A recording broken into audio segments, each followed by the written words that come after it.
was I wanted to spend some time today. If you're not familiar with the show or whatever, this is a show that covers a little bit of everything. We're pretty off-road heavy for right now.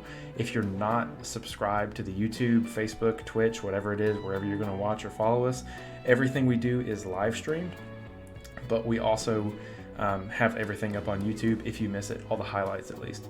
So I actually wanted to spend some time talking about the SCX6 tonight because I have one. I've gotten a chance to play with it, but I really haven't done like any kind of review on it.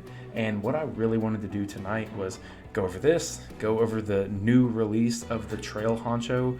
And you know, I was on the fence for a long time about buying an SCX6, and I heard from a bunch of people, you know, it's a totally different type of car.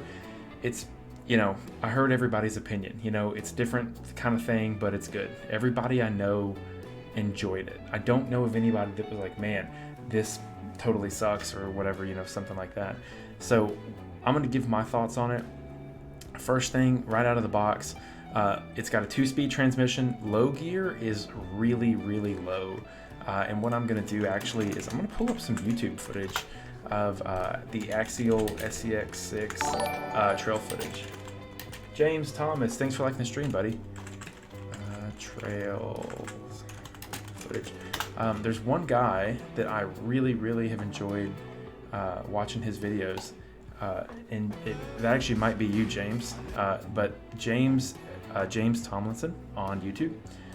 This guy has been awesome because these are the videos that actually convinced me to get an SCX6 because I really, really like this kind of terrain, but it just is a different thing. And there's one thing that I can say right out of the box. You know, you'll see this is low gear. It's pretty low. It's surprising how well they were able to get such a big car and a big tire to move so slowly. And like, what a perfect shot right here, because this shows you the low end is super low.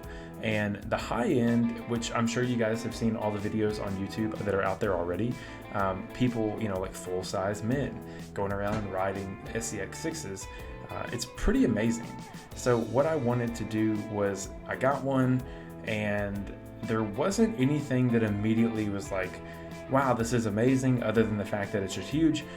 But there was one thing that was like, wow, this is terrible right out of the gate. And it's the foams. If you haven't already figured it out or picked it up, there's a lot of different solutions for foams. There's the Three Brothers anti-foams, and then there's steady foams as well. I actually placed an order for steady foams and canceled them because my gut was just telling me to check out the Three Brothers RC anti-foams. Not sponsored by them, not sponsored by anybody for this one.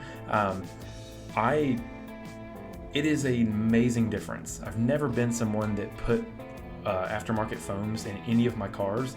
I've done like foam manipulation, like cut foams and things like that, but I've never wanted to spend the extra money to actually go through and, you know, pay for extra foams, because it's just kind of sucks. So let's be honest, it's such a it's like buying a winch for a full-size car. You need it probably, and you might not need it, but it really helps. If you do ever need it, it's perfect to have one.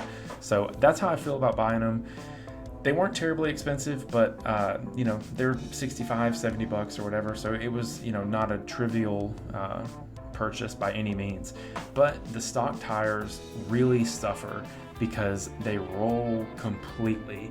If you have the front end, you know, all the weight's coming down on one corner of the car, that tire, the bead of the tire just rolls over, and you have no control, and it'll just push. I mean, the car just pushes through the turn. It's almost like it never even was turning. It's just going to go straight. So the anti-foams from Three Brothers RC are crazy how stiff they are from the side, but they're soft in the middle. And what I mean by that is, you know, if you're looking at a tire straight on, the actual side-to-side motion of the tire that you see, like, you know, if it were ever to lean or bend, non-existent. It's super strong on the side hills, but it is flexible in the middle, so like the actual tread can cave in, and it's really nice. I think that that's probably the most important thing I've done.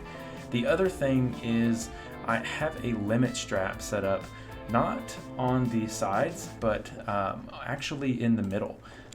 Where I saw it and where I found it was actually on an episode of Extreme Off-Road, is that you would put this front limit strap on the front of the car, and what it would do is only let the car disengage to a certain point.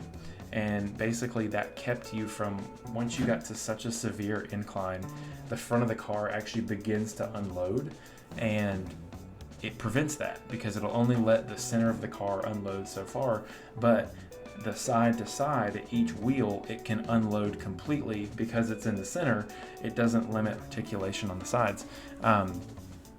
That is something that I have done to my SCX6 to help it go a little better up hills. It's been not like a huge noticeable difference, but definitely a noticeable difference for sure. So I thought it was cool. Right out of the box, these things are really, really good. The one thing I don't like is, and this is probably my only real complaint, is the body is so big, but the body matches its scale, it's all those things, but it's such a just massive body, which is the scale, right? That's part of it. But I'm going to find a way. I'm going to probably build a tube chassis or something like that, bring the height down, and also make it more narrow. I haven't seen anyone do anything with the width of the car yet, and I don't mean the width of the axles, I mean the narrowness of the actual, what is going to be the chassis. So if you see, I wonder if they have a picture of this thing head on. Yeah, it's probably good. So it's, from the outside of the tire all the way forward, you have body that kind of covers that same amount of space. What I'm looking to do, okay, so if you see in this picture, obviously like the chassis itself is a little bit more narrow. You don't have to run into dragging the rock sliders, the body on everything. So I'm going to try and suck the chassis in just a little bit. I may do some modifications to the interior as well to just kind of see how it fits. I don't know. It's really something I'm gonna have to play with, and I may even go the full tube chassis route where I don't use the SCX6 frame rails. We'll see. I don't know if I'm wanting to bite that off because these cars are expensive for sure. So we'll have to go through, we'll see, we'll play with it. Overall, super happy with this car. Foams are pretty much must have right out of the box. Like I said, I've never been a foam guy ever. You pretty much have to have it just because of the weight of this car. It's pretty heavy. It's pretty heavy, but it's a lot of fun. And it comes in silver. I have the green one. But I've been overall very pleased with it.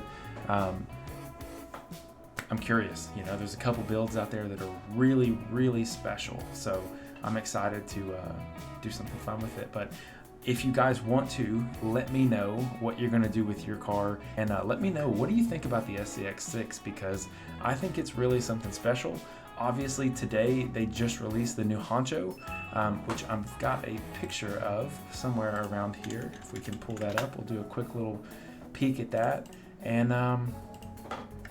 yeah, I think they're great. I like the big cars. I really, really like the big cars.